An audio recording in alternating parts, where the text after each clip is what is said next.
Episode 3 with Filmmaker, Fran Strine.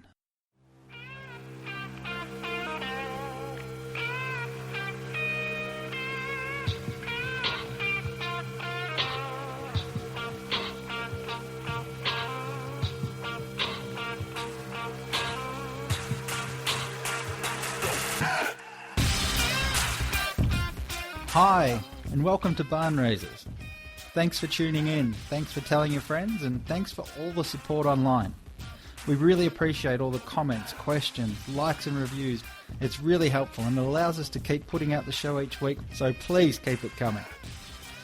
If this is your first barn raising, then welcome aboard. We're so glad you made it. What goes on here? Well, each week we come together to talk about teams and all things team related.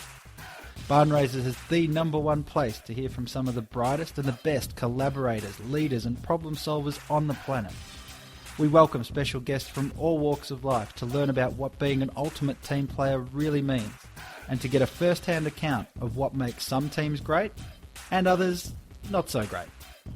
So sit back, buckle up and get ready. The show starts now.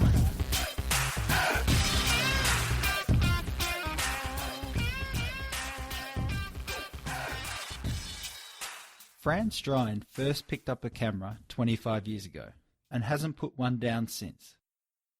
He started out as a freelance photographer for Metal Edge magazine in 1989, where he developed his style and eye for capturing live performances and intimate recording sessions. Fran has since worked with many bands. He's toured and documented 2 album cycles for the band Stained, a gig that lasted about 8 years. He's also toured with Nickelback, Shinedown and Seether. Fran is also a filmmaker. He's directed and produced 2 live DVDs for country music legend Dolly Parton and recently shot promotional material for her current Pure and Simple tour. Today, he's our guest on the show, and I wanted to talk to him about his latest project, a great documentary called Hired Gun. So what's this movie about? Well, in Fran's own words, Hired Gun is about musicians whose DNA are all over the music and tours we love, without us knowing their faces or names. It's a music documentary with passion and talent at its core, digging deep and ripping the curtain back to expose what it's really like to tour and record with the legends. So who are we talking about here? Well, these are recognised as some of the best musicians in the world.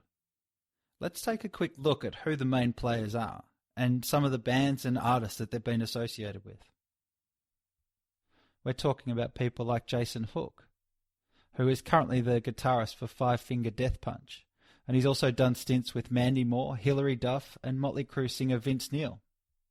Other hired guns include Liberty DeVito, the drummer for Billy Joel for many years, Kenny Aronoff, John Mellencamp, Rudy Sarzo, Ozzy Osbourne, Phil X, the current guitarist of Bon Jovi, Justin Derrico and Mark Schulman, the guitarist and drummer respectively for Pink, Ray Parker Jr. of Ghostbusters fame, Jason Newsted, the bassist of Metallica, Eric Singer from Kiss, Glenn Sobel and Nita Strauss, who are currently playing in Alice Cooper's band, Steve Lukather, who played with Michael Jackson and Toto, Jay Graydon, who worked with Steely Dan, and Paul Bushnell, a bassist who's played with Katy Perry, Elton John and Phil Collins. These hired guns have mastered their craft and performed on the greatest stages and in high-intensity recording sessions, yet they rarely receive credit for their work. Hired Gun details the highs and lows of touring life, the demands of session schedules, and the dedication required to play backseat to some of rock's most iconic musicians. Forget what you think you know about the music industry and the bands that you love. Hired Gun is a first-hand account from people with front-row seats to the superstar lifestyle. Now, not only do you have the chance to listen to them perform, but thanks to Fran and this movie, you also get to see them and hear them tell their story in their own words. You don't want to miss it. Now, it should come as no surprise, but in addition to being a fan of so many of the bands and musicians featured in the film, I was also drawn to the lessons and examples that these artists can teach us about teams and becoming team players. There are very few people that understand collaboration better than the hired guns in this movie. And so, as soon as I became aware of the film, I knew I had to talk to Fran and find out what really makes these guys and girls tick. So let's get into this conversation with Fran Strine and find out what being an ultimate team player means in the world of rock and roll.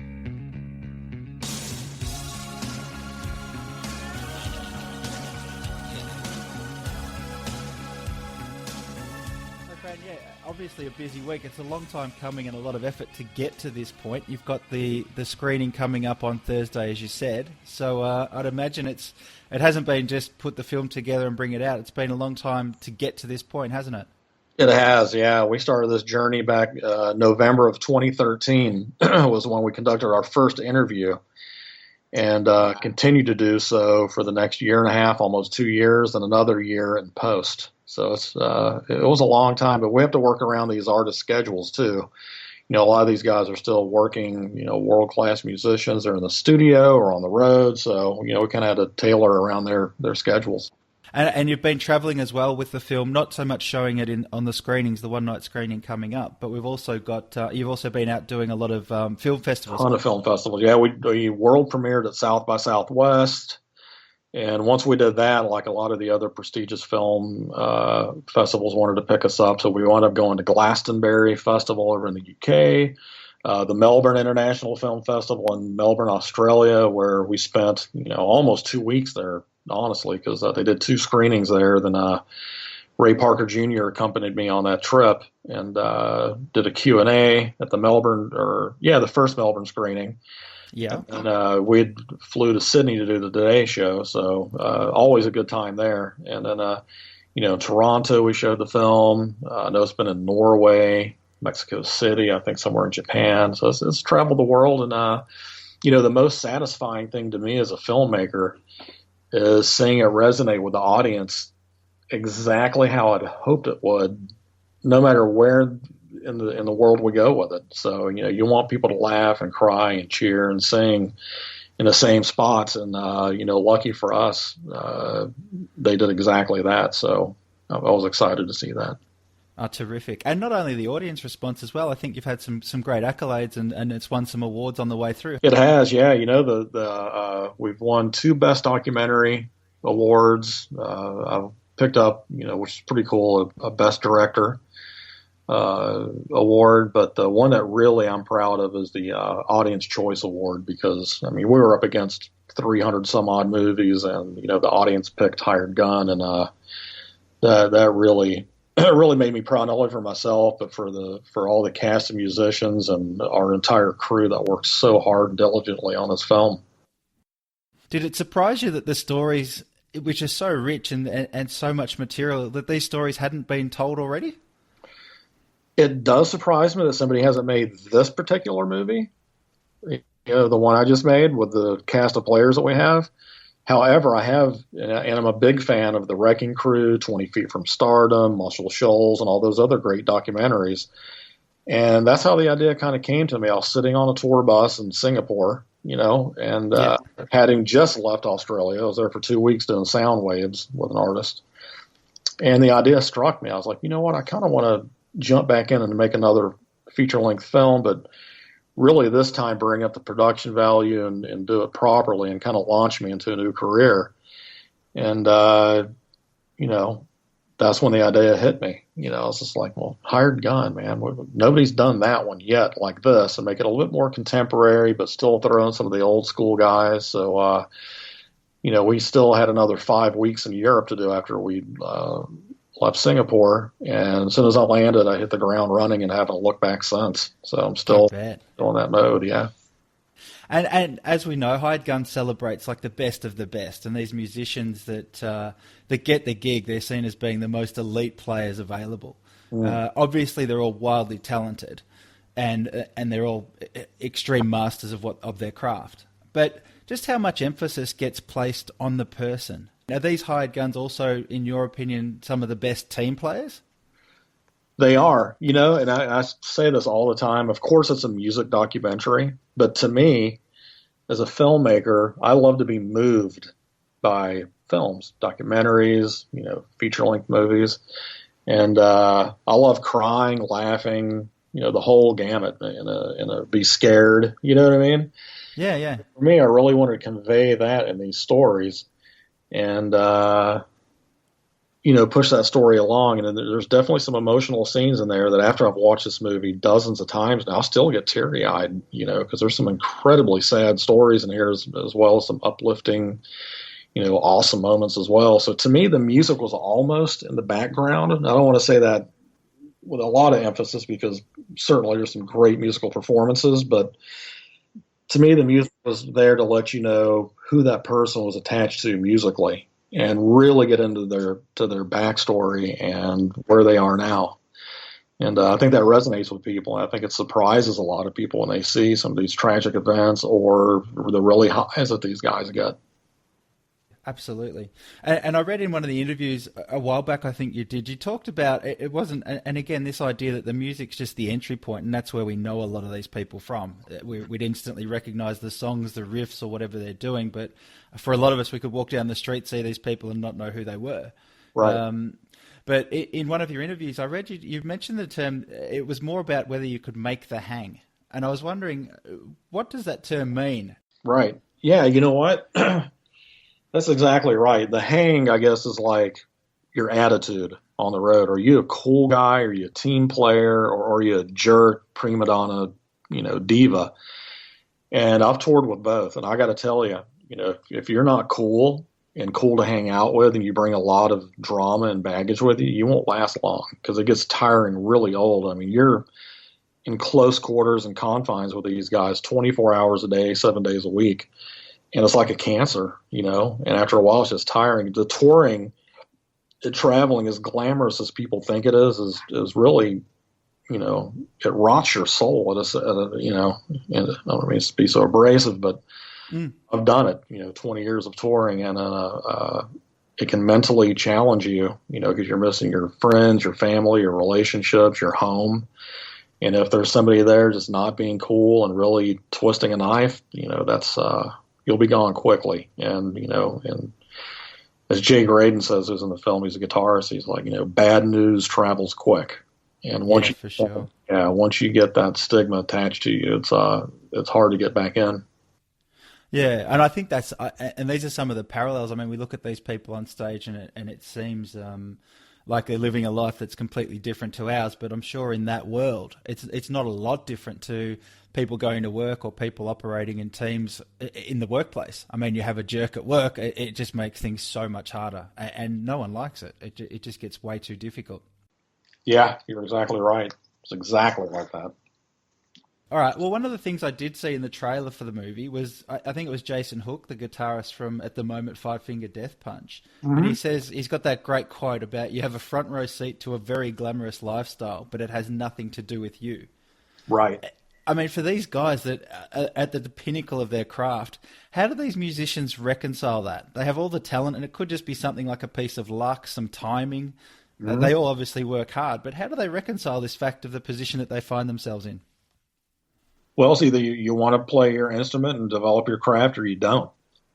Not everybody. There's more hired gun musicians than there are stars. So, every one of these guys can't be a star. There's just not enough room for them. And in Jason's case, he's just like, well, I'll just go rent myself out as a hired gun and still get the pleasure of playing every day in front of large crowds, but my name is under the marquee, not on the top. So, sure. And look, these guys, some of them get paid really well, some don't. But what's the alternative? You know what I mean? And that's what's the gut wrenching part of the industry and the film is the realization that it's going to be pulled out from under you at any second, and you never know when you're going to get your next gig. That's right. I wanted to talk about that, actually. I mean, there's in sport, they always say you're only as good as your last game. But in this business, I think that gets taken to the limit even more. So how much pressure are these musicians under, and how do they cope with that pressure? Well, you got to remember these guys are the best of the best. So if you're feeling pressure, it's going to show on stage. So these guys are so confident, and over-prepared that that's the least of their worries. Their worry is not getting the next phone call, because there's always somebody younger, better looking, whatever for the next go around. But I wouldn't say these guys feel pressure at all. We did talk about that in some of the interviews that they're not in the film, but these guys are extremely talented, extremely confident, and at the top of their game in their craft. Right. And it's quite ruthless, though, isn't it? I mean, these things can come to an end extremely suddenly. Oh, yeah. Real quick. Have you got any examples of those things in the film about just how quickly 1 minute you're on stage, the next minute it's looking for the next gig? What happened to Jason Hook when he was with Mandy Moore and Hilary Duff? Like, rug pulled out from under him, just bought a house. What am I going to do? Scrambling looking for another gig because, the days of having retainer are over with now. That's right. And the industry's changed, hasn't it? I mean, it's not like you have this career of selling records and then you go on tour. That cycle's sort of getting broken all the time. Absolutely. I mean, it's really scary, man. Even for me as a filmmaker, it's like this movie, come Thursday will have been on screen and then I'll be looking for a new gig. I mean, I've got something lined up, but it's not ready for me yet. From what we're talking about, life for these guys, once they leave the stage, it's not the stuff of legends all the time, is it? I mean, it's not, unless I'm wrong, I've never been close to it, but is it really rock and roll all night and party every day? It's not, because that will lead to your demise. I mean, it really isn't. It used to be, I think, but now, things have calmed down a little bit and it's all business. There's such small margins now with record sales that, you just don't have the opportunity to do all that stuff, and you'll crash and burn if you do. Let's talk a little bit about collaboration. Obviously, this podcast, we talk about teams and conversations with the world's ultimate team players. These guys are obviously the masters of collaboration. It's people like yourself who are making films. I mean, This is why I talk to people like you on the podcast, because we can learn so much if we just expand our horizons and have look a little bit further. What makes for a great collaboration between these artists? Is there a pattern that you see? There is. You know what the artists want you to do, the star? They want the hired gun to come in and be seamless from the guy before, right? So it's just like, we want you to come in, know the parts, be as good, if not better, than the other guy, and, just be seamless, and they deliver, And I'd imagine that then takes the question again of this idea about the ego. I mean, these guys obviously have tremendously healthy egos based on the fact of what they do and their talent and their histories. Mm-hmm. But I think there's a point at which it's good to have the healthy ego. But if you can't check that and you're obviously trying to overstep your mark, again, I think that'd be a quick way to be shown the door. Oh, yeah. Yeah, if you ever try to step over the talent's shoes, like if Phil X tried to show up John Bon Jovi, forget it. Yep. You'll be sent home on the next plane. Yeah, you don't ever want to do that. That's bad news. And you've lived this life and you've been on the road for that long. Are you able to just share a little bit about your career, or I suppose it might be your previous career to filmmaking? Yeah. I picked up the camera at a pretty young age, well, in my mid-20s. I don't know if that's that young. Maybe I was a little younger, maybe 18. And I used to sneak into concerts just so I could have memories, not because I wanted to be a professional photographer or anything. And a lot of my friends and family are like, man, you have an eye for this. Your pictures are really good and they stand out. And, after a while I started looking at it, I was like, you know what, my stuff does qualify. So I would send my photos of different agencies, I would just get turned down, because nobody needs any more photographers. They're staffed, fully staffed. And one publisher gave me the editor's home address by accident, and I sent in my portfolio. And the next thing you know, they're buying my images and putting me on assignments. And next thing you know, I'm shooting for Rolling Stone and Hit Parader and all these other big magazines here in the States. And one thing led to another. Then I went on my first music tour as a concert photographer. I brought a Sony Handycam with me. This was in 1999. And I started taking video, and I'm like, ooh, moving pictures. Now I can tell a story, And that's kind of where that led to. And, and here I am today putting out my first big major, independent film, but still biggest thing I've ever done, and I'm very proud of it.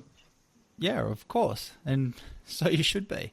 So, what do you think is the most important thing? I mean, whether you're making film or you're taking those photos, I'm interested to know how do you approach it, and how do you tend to create that connection and form that bond with the people you're working with? Well, for photography, it's a little different because you're trying to capture an iconic image. You have one shot to take this photo, and say, for instance, I remember we're at South by Southwest doing the world premiere for Hired Gun, and I get a call while I'm there from Dolly Parton.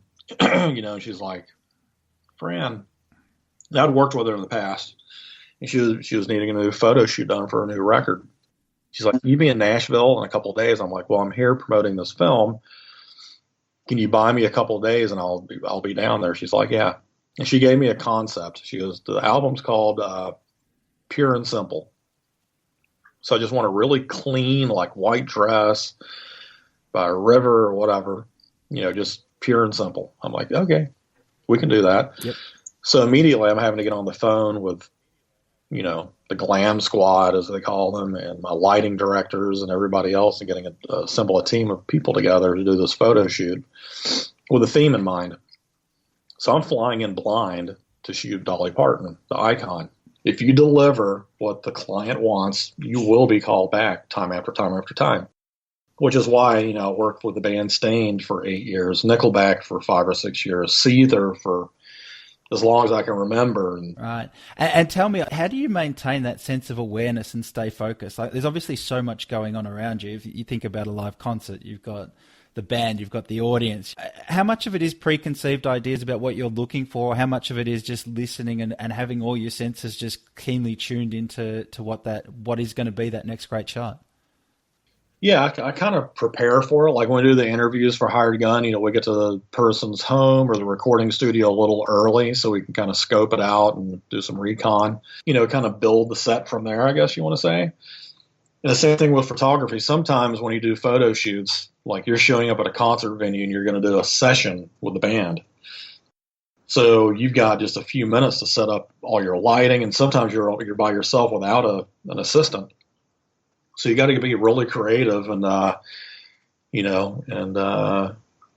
just let it fly off the handle. And I would say the same thing happens with these musicians as well. You just improvise and you're aware of your surroundings, and you just deliver. You have to deliver every time. And it can be, some pressure, but if you're, like I said, if you're aware, if you know your gear, like I know my camera, like in my sleep, I'm sure Justin Derrico knows his guitar like nobody's business. So, Yep, absolutely. And as we go forward, then having done what you have, then being on tour, backstage, off stage, living on tour buses, all this sort of stuff, you've seen these guys up close, and now you've had the chance to study them for the Hired Gun movie. Was there anything that surprised you about these performers while you were making the film? Were they different in any way away from what you'd seen them in their, I suppose, their home environment? Right. No, I mean, you know what? Most of these guys are pretty down to earth. Matter of fact, they all are. I haven't met with any ego or anything like that. When they're on stage, of course, they're flying all over the place. Like Nita Strauss, Alice Cooper's guitarist, man, she is like Wonder Woman up on stage, And off stage, she's just this mellow, awesome girl, super sweet and, loves her instrument, loves playing guitar, and, she can adapt to anything. I mean, she played with one of the Jackson brothers for a while, and then she plays in progressive metal bands and Alice Cooper, which is classic legacy rock. So she can do just about anything, Yeah, for sure. You look at someone like a Ray Parker Jr., for instance, and a lot of people think automatically, yeah, Ghostbusters. But when you really learn the story and what he's been able to do as a musician, it's just it's fascinating. That's what I tell people all the time. You know what I mean?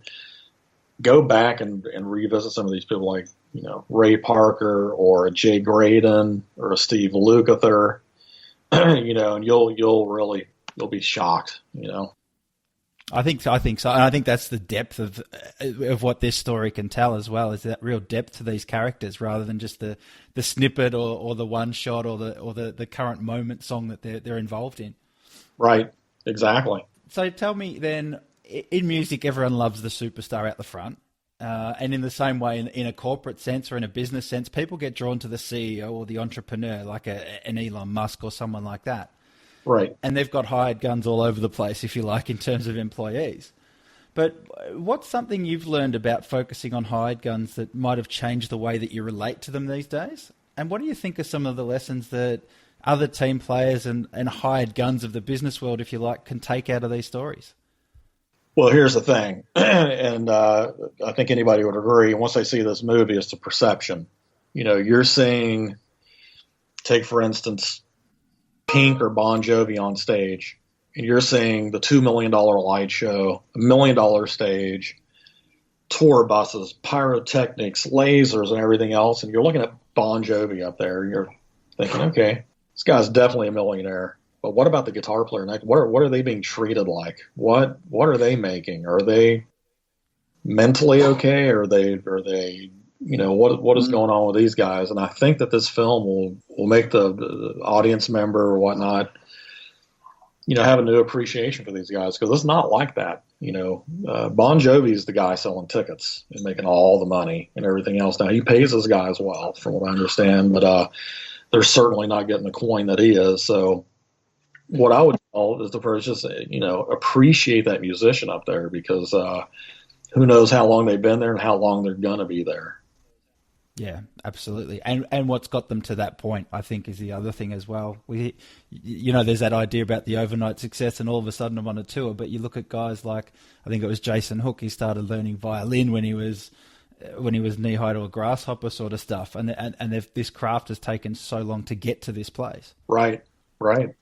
So, Fran, in putting the film together, I mean, obviously you've done the tour bit, you've done you've been around the stars and these hired guns a lot. Was there anything in making the film, like maybe where it was mixed, how it was put together, that sort of struck you that you thought, wow, this is some really cool stuff making this movie? Yes, I live in Northern California in the San Francisco Bay Area, and all things Star Wars are in this area, right? I live in a town called San Rafael, so here we have San Anselmo, the next town over, is where George Lucas actually created and wrote Star Wars and Indiana Jones and all those great movies that we all love. But the next exit from my house is Lucas Valley Road, and that is the home of Skywalker Ranch and Sound, where they mix all these great movies.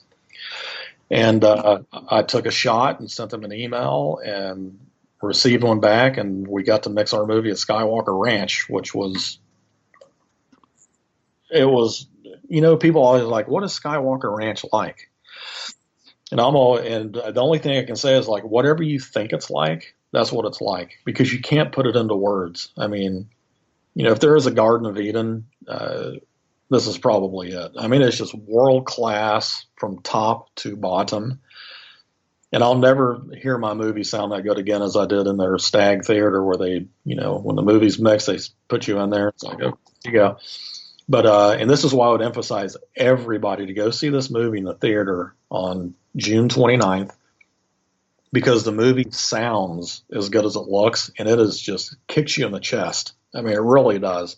They did a fantastic job over there. Oh, awesome. That's so cool. That'd be great. Well, Fran, look, one thing I like to do with guests, and we can go as quickly as you like, but we talk about a Barnraisers top 10, and it's 10 quick questions I like to ask all guests at the end of each episode. So are you up for 10 quick questions? Yeah, let's do it. The first one is, what is one thing you feel must be present or created for a team to succeed? Collaborative, great teamwork, no ego. Yeah, art over ego all the time. Fantastic. And what is one thing you feel must be avoided or overcome in order for a team to succeed? You know what's really ugly is greed. Question 3. What team, or maybe a band in your instance, what team, current or historic, would you love to have been a member of? Oh, God, Judas Priest, hands down. Really? Oh, yeah, my favorite band of all time, Judas Priest. Ah, cool. Number 4, who is an ultimate team player in your eyes and why? Phil X. from Bon Jovi. He stepped into that role and didn't try to become Richie Sambora because he sings different than him. He plays better, or different than him, not better, but maybe he does play better. He's a great guitar player. But I think Bon Jovi even calls him on stage, the professor of positivity. That's the team player, man. Don't be bummed out because you're not Richie Sambora, You're only destined to fail. If you're trying to copy someone as you step into these shoes as a hired gun, I reckon you'd just be setting yourself up for failure anyway. Right.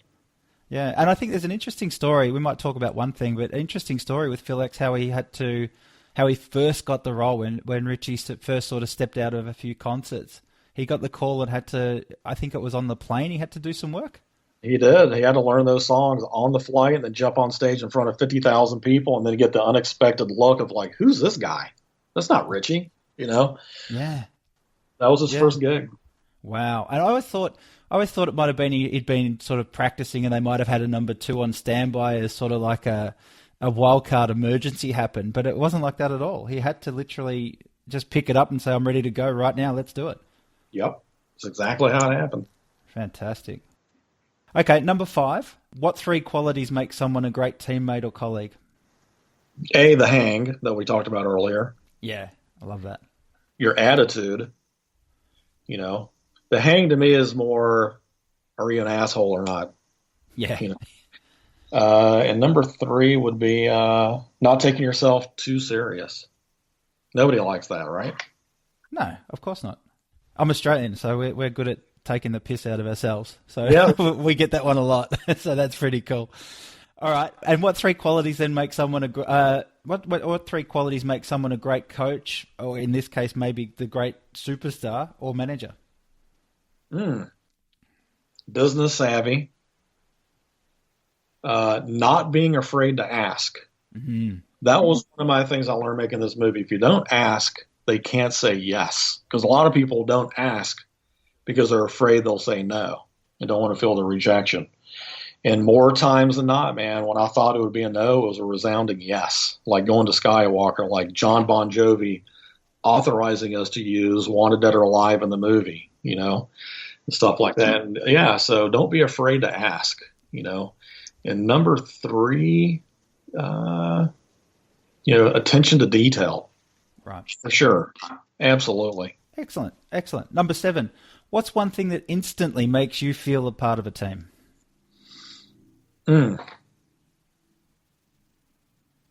Not being rejected. Like if you have an idea, this has happened before, even pretty recently with some people, like you'll come up with an idea and it's just shot down. Like you're never even given an opportunity. So I would say, letting somebody actually have the opportunity just to see if it fails or not. Right. Okay. And what's one thing that instantly makes you feel excluded from a team? I would say the same thing. Rejection's hard, in anything. Yep. And it's everywhere. I mean, you can be rejected whenever you like, really. I mean, yeah, like rejection's horrible, bad for morale and for everything else. Yeah. So, for creativity, for innovation, all that stuff just dies the minute people think, well, what's the point? Right. Exactly. Okay, number 9. What's your fondest team memory? Let me think. I would have to say when we interviewed Alice Cooper, because growing up it was Judas Priest and Alice Cooper for me. Now, I'd never met Alice Cooper prior to interviewing him, and when the team was setting up the suite that we were in Reno, Nevada, I'll never forget it. I was like a little girl, just giddy, nervous, sweating, stuttering. I'm like, I can't believe I'm going to meet Alice Cooper. I've been listening to him since 1974, Yeah. And the team was just dying, and then they were happy for me because it was such a thrill. And when he came through those doors and he shook my hand, looked me in the eye, my nerves were immediately calm. And I've never really been starstruck. Maybe a few times earlier in my career, like, you're told that you're going to go in a vocal booth and Sting is going to sing to you while you're filming him. That was a little unnerving, but yeah, pretty much I've got a calm head about myself with any of that kind of stuff. Dolly Parton, Kiss, these bands I grew up with, but you know, that was fun, man. When you're with your team and you're all having a good time, and I got to tell you, 99% of the time that we worked on this movie, it was so much fun. So much fun. And it was because of the team that we had, for sure. And I will never do another movie without, two key people in the film, which is Gavin Fisher, who was one of our editors, and Thomas Cochran, who was our sound mixer. I mean, those two guys are they're my team. Awesome.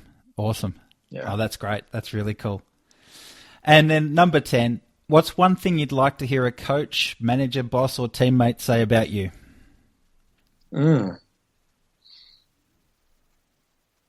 Well, I mean, in the spirit of this film and my career as a filmmaker, we'd love to have you back. That's so cool. All right, then, Fran, thanks so much for doing that top 10. And I suppose I better let you go. You've got only a couple of days, and let's talk about it quickly, but you've only got a couple of days until your big screening, so I'm sure you've got media to do all over the place at the minute. But Hired Gun screening in over 300 theatres nationwide across America. It's for one night only on June the 29th. Is that right? It is, yes. You can go to fathomevents.com and type in your zip code, and it'll give you the nearest theater. I think it's in 320 theaters across the country here in the States. And we'll be for sure coming out your way to Australia and landing there on DVD, Blu-ray, Netflix, and all that good stuff later on down the line. But right now, if you're in the States, you need to go see this movie in the theater because you want to hear it as well. And like I said, it's like a mule kick to the chest. It's really, really cool. Yeah. It looks tremendous. Even just the previews and some of the stuff that I have seen, it looks fantastic. It looks like it'd be a great fun. Can I ask, what are your plans for the night? Where are you going to be? And is it all those people in the room? I'm guessing it could be one hell of a party afterwards, or maybe not. There's people scattered all over the country. Like I know a lot of the guys, New York, Liberty DeVito from Billy Joel's band will be out there supporting the movie. Yep. Phil X and some of the Pink guys. I think Kenny Aronoff, they'll be all in LA watching. I'll be in San Francisco with all my good friends. My son will be in New York watching. Jason Hook will be in Vegas watching. Some people in Nashville. So we'll be scattered all over the place celebrating this. Oh, awesome. And is there any plans to do any live streaming or anything online? Or is there any sort of any Facebook Live or anything going on that you got planned? You know what? Maybe so. Like I usually try to do the live Facebook stuff at the arrivals or whatnot, or just tooling around with some of the cast. So I'll probably go on. Yeah. Cool. And if we want to catch you on there, then where can we find you guys on social media and all those other good places? Yeah, on Facebook, I think it's just Facebook Hired Gun Film. Yep. Right. Same thing with Twitter. I believe it's just at Hired Gun Film, and Instagram. Same thing, at Hired Gun Film. Very cool. All right, that sounds great. Well, if you want to tune in, make sure you support the movie. Then follow the guys online, and if you're not in the States, then wait for it to hit the Blu-ray or the Netflix or whatever it is that it gets to. We can't wait for that, especially where I'm from. But if you are in the States, make sure you get out and see this movie. There's some great stories, and I think the appreciation that you'll get for these guys is just going to take if you like music and you love this stuff, then it's only going to make it even better. So, Fran, again, thank you so much for coming on. Thanks for sharing those insights with us, and thanks for making the movie, I suppose. It's obviously they're all rock gods and they're all great people, but for team nerds like me, it's also about all these ultimate team players in the music business. So thank you very much for opening those doors to us. Hey, well, thanks for being a team player and letting us be on this show and promote the film. Anytime. Thank you.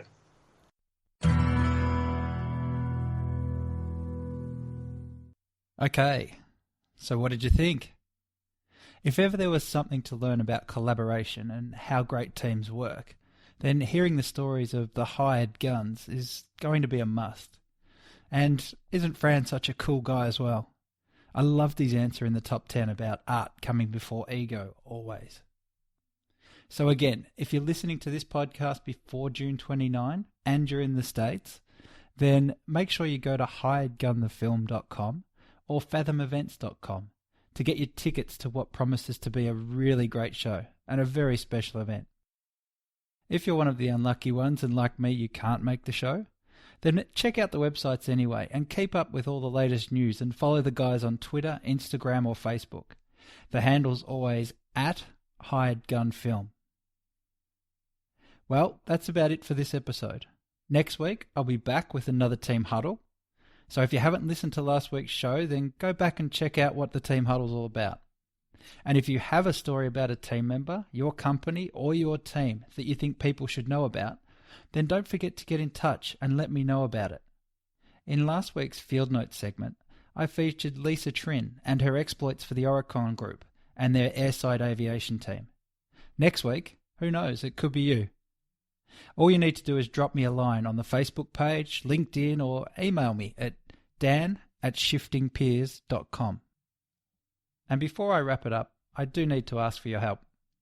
If you like the show, then please be kind enough to leave us a review. Your reviews, ratings, and subscriptions are most appreciated. Along with sharing with your friends, they really are the best way to help us grow the show and improve it. And I need your help to spread the word. If you've already left a review, then thank you.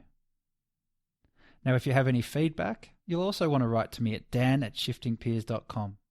Anything or anyone you'd like to see or listen to, anything you don't like, just write to me at dan@shiftingpeers.com. I do actually implement the feedback. Now also don't forget you can join in the conversations and follow us on all good social media outlets. The handle's always at Barnraisers Pod. Alright, that's enough. I've been Dan Stones, this has been Barnraisers, and until next time, remember it's not the people we hire, the visions we have, or the goals we set. It's how well we work together that really counts. Bye for now.